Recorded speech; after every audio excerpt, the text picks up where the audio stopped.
Hi everyone, my name's Megan. I have just finished studying my degree. I graduated early and I'm now working in my first job as a doctor, and I'm absolutely loving it.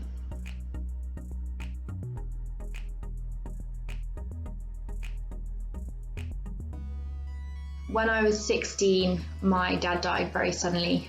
My mum got a phone call from my stepmom one morning, and then she had to come and tell me and my sister what had happened, and it just kind of turned my whole world upside down in a minute. Before that, I was doing well at school, I had great friends, I had a family who loved me, and then it just felt like my whole world came crashing down. But I did the only thing I really knew how. I got on with it. I hate feeling out of control. I've always hated feeling out of control. So I went into college the next day and just got my head down, and I studied really hard, and it paid off because I got into medical school, which was exactly what I wanted to do. I was so excited to be going to university. Everybody had told me it was going to be the best time of my life, but it just wasn't really for me at the beginning. I was really quite isolated. I didn't make friends very quickly, and the anniversary of Dad's death is in November, and I sort of didn't really tell very many people.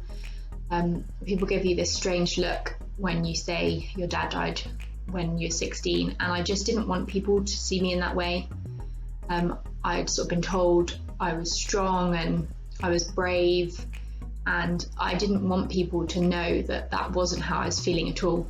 I also split up with my boyfriend, and I didn't realise it then, but he was quite manipulative and controlling. He didn't respect my boundaries, and there was just this little voice that was kind of getting louder and louder that was saying, you're not good enough, you're a fraud, people think you're strong but you're not. And as time went on, I just spiraled down and down into just a darker and darker place. I just felt like I was drowning, and I just felt really trapped, and like I didn't know how to change any of it. I joined Unlimited right at the beginning of my degree, and I heard about a God who loved me, and they did great teaching and great worship. But I think for the first time in my life, I also saw people who lived it out, not just the odd one or two, but kind of everybody who was really engaged in their faith. People who fully believed what they were saying, who were honest about their own struggles, who didn't judge me, who listened. And I wanted to be a part of that. I kind of saw people who, even though they were struggling, had joy, and I really wanted that. I reported my ex-boyfriend to the police, and went through an investigation for that. I had some counselling and I prayed through stuff, and it took a really long time. I just went over the same stuff over and over again, but the people around me were patient, and they constantly pointed me to God. And as I read the Bible more and I learned more about God and his promises, that little voice in my head just was a little bit quieter, and I had more things to counteract it with. So when I heard it, I was like, no, actually, this is the truth. My hope for the future is that no matter what happens, God will be there, even if I can't feel him. Even though I don't understand all the things that have happened to me, when I look back over my life, I can see little glimpses of where God was or things he was doing, even though I didn't know he was there at the time.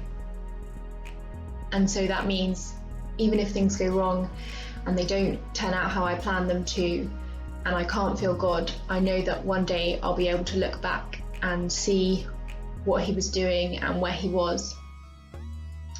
And I know it will be difficult again. I had another relationship which ended in a big mess, and there was lots of hurt, but I managed to get through that a lot quicker because I'm much better at asking for help, and also better at finding God in the small things and not having to have him fix the big major problems, but being able to see him in the day by day and the moment by moment. And also really knowing and believing his truth, so that when that little voice in my head is telling me I'm not good enough, I can be like, well, actually, God says this about me. When things aren't going well, it can be really hard to do that. You know, that voice can seem really loud. So I have a tattoo on my foot to remind me of Psalm 91:4, which says, "He will cover you with his feathers, and under his wings you will find refuge." Sharing my story is still hard. My dad is going to miss out on a lot of things, like he missed out on me graduating. If I ever get married, he won't be there. And that's a really difficult thing to think about. But I hope that by sharing my story and that I got through it and I am getting through it and enjoying life, that somebody else might know that they can too. That there is a God out there that loves them and has been there throughout the hurt and the tough times and wants to bring them joy and heal them too.